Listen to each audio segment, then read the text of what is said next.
어서 오세요. 반갑습니다. 안녕하세요. 저는 네일아트샵을 운영하고 있는 30대 초반 여자입니다. 제 이야기를 어디서부터 시작해야 할지 잘 모르겠습니다. 답답한 마음에 적어보는 글이 오니 다소 내용이 정신이 없더라도 너그럽게 이해해 주세요. 20살. 대학생이 되어 서울로 유학을 오게 되었습니다. 20살이라는 그 풋풋함에 무엇을 입고 무엇을 들어도 이쁠 나이였는데 몇몇 짤 사는 친구들이 들고 다니던 그 명품 가방들이 너무 부러웠습니다. 시골에 유학 올라온 저로서 명품 가방은 먼 나라 이야기였습니다. 나중에 취업을 해서 사겠노라 마음먹고 두 눈을 찔끔 감아도 자꾸 아른거렸습니다. 정말 미쳤는지 알바하면서 갚으면 된다고 합리화를 시켜가며 카드와 대출을 이용해서 명품 가방을 사고 말았습니다. 딱 한 개만 산다고 다짐했는데 어느 순간 여러 개의 명품 가방은 제 수중에 있었고 빛은 불고 불어서 사채까지 쓰고 있었습니다. 하루가 무섭게 불어는 이자는 결국 저를 유흥가로 가게 만들었습니다. 1년만 고생하면 원금과 이자를 다 갚고 대학 등록금까지 벌 수 있다는 말을 믿고 일을 시작하게 되었습니다. 하지만 버는 만큼 나가는 돈도 많았습니다. 숙소비, 미용실비, 옷값 등등. 1년간 열심히 일하였지만 원금과 이자는 아직도 많이 남아 있었고 휴학을 더 연장하게 되었습니다. 몇 년 더 일을 하다 보니 학교도 그만두게 되었습니다. 빚만 다 갚으면 그만할 생각으로 시작했지만 되돌아 갈 수 없게 되었습니다. 이 일을 시작하면서 쉬는 날이나 대기 시간에 네일을 하면서 보내는 것이 유일한 즐거움이었습니다. 이 취미도 몇 년이 되다 보니 이쁘게 잘 그릴 정도로 실력이 쌓였습니다. 그래서 작은 네일아트샵을 시작할 수 있는 자금을 만들어서 은퇴하자라는 마음을 먹고 1년을 더 일했습니다. 쉬는 날이면 네일아트 아카데미를 다니면서 좀 더 전문적인 실력도 같이 늘렸습니다. 그래서 약 14개월 만에 은퇴를 하고 6개월간 다른 네일아트샵에서 일하면서 현업 경험도 쌓고 가게 자리도 보려 다니고 인테리어 및 장비 등을 알아보았습니다. 그렇게 빚을 다 갚고 2년이 지나서야 제 네일아트샵을 오픈하게 되었습니다. 연고 없는 동네에서 오픈해서 외롭긴 했지만 매일매일 너무 행복하고 꿈만 같았습니다. 유흥일 할 때 친하게 지냈던 친구가 한 명 있습니다. 은퇴 후에도 연락하고 지냈으며 제 가게의 첫 번째 손님이기도 한 절친입니다. 이 친구도 은퇴하고 빵가게를 운영하고 있습니다. 그런데 이 친구가 어느 날 갑자기 청첩장 들고 가게에 놀려왔습니다. 이쪽 일은 한 우리는 절대 평범하게 결혼하고 가정을 꾸리고 행복을 느끼는 것은 불가능한 것이라고 생각하고 살았는데 은퇴를 하고 살다 보니 좋은 사람이 찾아왔다며 결혼한다고 하더군요. 하지만 과거를 밝히진 못했다고 했습니다. 앞으로 남편한테 잘하고 태어날 아이들에게 잘하면 된다고 그러면서 같이 너무 기뻐했습니다. 그러면서 그 친구가 일하느라 친구가 없다며 저보고 꼭 결혼식에 오라고 신신당부를 하고 집에 갔습니다. 당연히 꼭 간다고 약속도 하였습니다.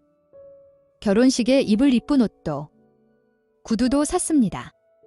사실은 30대가 다 되었음에도 누군가의 결혼식에 초대받아 가본 적이 없어서 입고 갈 옷도 없었습니다. 결혼식 당일이 왔고 제가 결혼하는 것도 아닌데 설레임과 기쁨으로 준비를 하고 식장으로 갔습니다. 친구를 보자마자 왜 이렇게 눈물이 나던지 같이 울고불고 사진도 찍고 그랬습니다. 그러고 나서 친구가 남편을 소개해 주었는데 그 남편은 제가 몇 년 전 일했던 가게의 제 단골 손님이었습니다. 너무나 자주 왔던 단골이라서 한 번에 그 남자를 알아보았습니다. 어색하게 모르는 척 인사를 나눴습니다. 그렇게 조용히 잘 넘어가면 된다고 생각했는데 제 친구가 내가 말했던 거 기억하지? 예전에 다니던 회사에서 오랫동안 같이 일했던 친한 친구야. 이렇게 제 소개를 하는 것입니다. 그 남자도 대충 듣는 둥 마는 둥 대답하고 나가다가 갑자기 뒤돌아서 같이 일했던 친구라고 재확인차 묻는 것이었습니다. 그 상황을 잘 모면하기 위해 여러 가지 변명과 거짓말을 하였지만 결국 지난 일들을 그 남자가 다 알게 되었고 신부대기실에서 큰 소리가 오고 갔습니다. 유흥을 즐기려 왔던 남편과 일했던 친구의 끝은 너무도 달랐습니다. 오고 가는 폭언 속에 결국 제 친구는 파혼하게 되었습니다.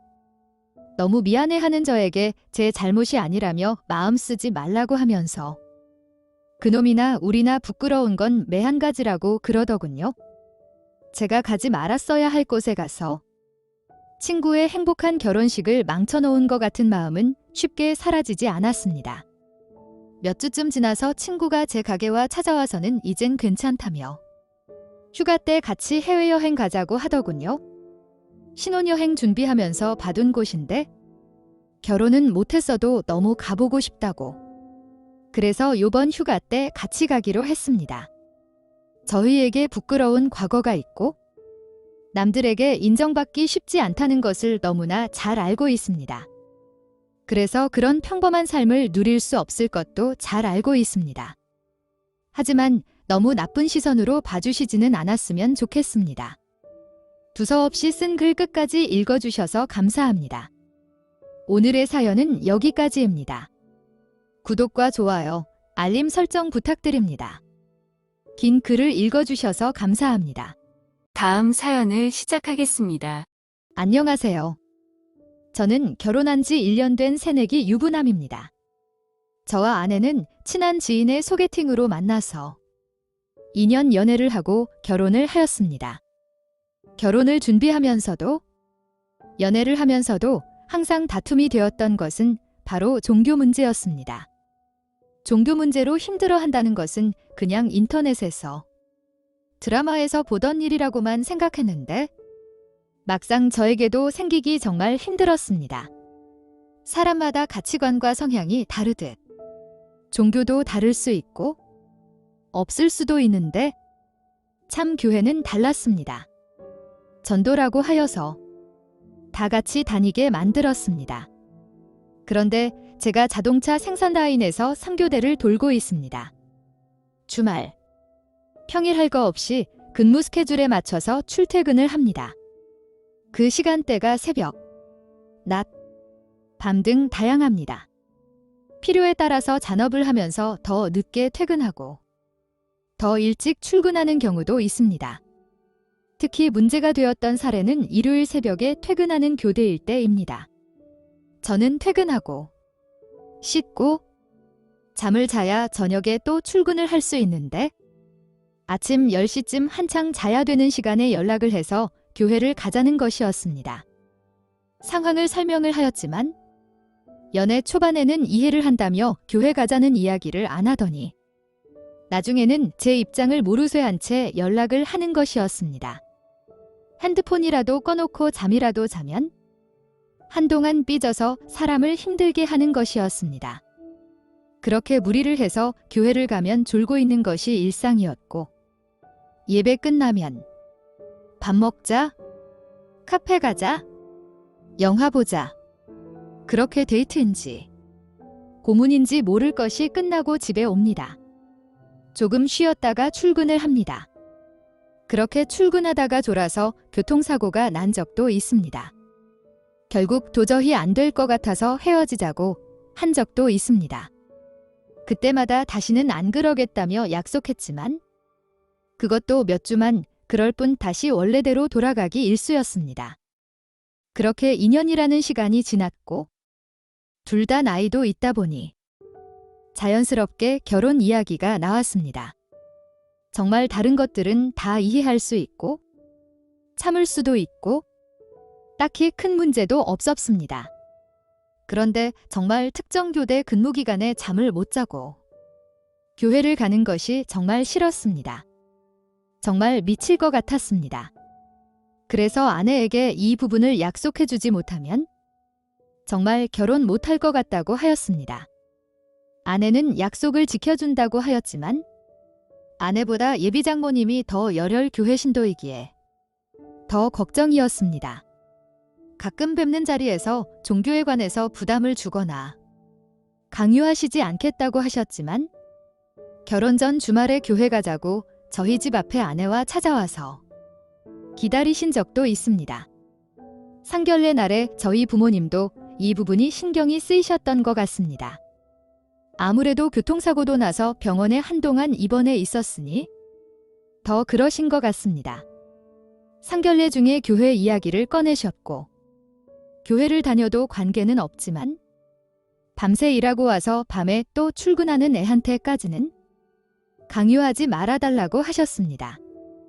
예비장모님께서는 절대 그런 일 없을 거라면서 교대에 관계없이 주말에 교회 다니는 것에 대해서 스스로 가겠다고 하지 않는 이상 가자고 강요하지 않겠다고 약속하셨습니다. 그러시면서 과거에 있었던 일들은 너무 미안하다고 사과하셨습니다. 저는 정말 그 약속과 사과를 믿었습니다. 하지만 결혼한 지 1년이 지난 현실은 그 약속과 정반대입니다. 장로, 집사, 이런 직급에 올라가야 한다는 둥. 성가대 및 주차 관련 봉사활동도 하는 게 좋다는 둥. 매주 일요일이 오는 것이 두렵습니다. 아내에게 결혼 전에 종교 관련해서 강요 및 부담 주지 않기로 약속하지 않았냐고 묻자 강요한 것이 아니라 저런 것들은 하면 좋다고 알려주는 것뿐이지 오해 말라고 하였습니다. 만날 때마다 저런 말씀을 하시고 주말에 집에만 있으면 뭐 하냐면서 교회 나와서 사람들도 만나면 좋다고 하시고 이런 것들이 부담이 아니면 뭔가요? 아내도 장모님도 원하시기에 여건이 허락하는 범위에서 다녀볼까 생각을 하여도 지금도 저렇게 그 이상을 요구하시는데 막상 다닌다고 하면 얼마나 더 많은 것들은 요구하실지 걱정이 됩니다. 아니 무섭습니다. 언제까지 눈과 귀를 닫고 매주 주말을 맞이하는 것도 이제 한계에 다다라 가는 것 같습니다. 교회 등 모든 종교에서 추구하는 가치관이나 말과 글들이 다 좋고 살면서 도움이 되는 것들이라고 생각합니다. 그런데 이렇게 강요를 받으니 종교에 대한 생각마저도 부정적으로 바뀌는 것 같습니다. 주말에 교회 주변에 불법 주차된 차들만 봐도 도로교통을 방해하는 이기적인 교회 사람들 같고 주차시설 구비하지 않는 채 신도들만 오라고 하는 교회도 이기적인 것 같습니다. 그 주변을 운전하고 지나가는 대다수의 일반 사람들의 불편함을 전혀 고려하지 않는 것 같습니다. 그 밖에 교대 돌고 집에서 자고 있는데 구역 예배라고 해서 집에 와서 예배 드리는 것도 너무 불편합니다. 저에 대한 최소한의 예의나 배려가 없는 것 같습니다. 퇴근하고 쉬는 것, 주말에 마음 편히 쉬는 것, 정말 최소한이라고 생각하는데 최소한도 지켜지지 않은 결혼 생활에 너무 힘이 듭니다. 꼭 교회 때문에 이혼을 해야 할까요?